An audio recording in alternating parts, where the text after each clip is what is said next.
အမျိုးမြတ်တဲ့ပဲခူးနဲ့အမျိုးမရိုင်းတဲ့ပဲခူးတလိုင်းမေတော်ကြီးပါဖျားမင်္ဂလာရှိလာပါတယ်အိမ်တော်မင်္ဂလာဆိုင်တော်မင်္ဂလာရှိုးရလဲပေါ်နှံအတွင်းသို့ကြော့ကန်လို့ကြွာမြန်းတော်မူပါဖျား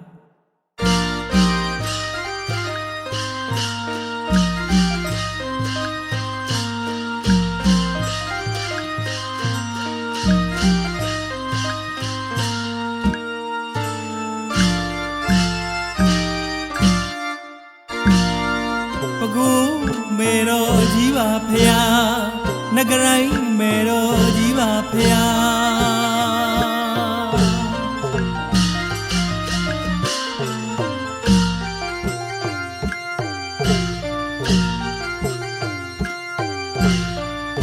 တိုင်းရင်သာမူယူရာက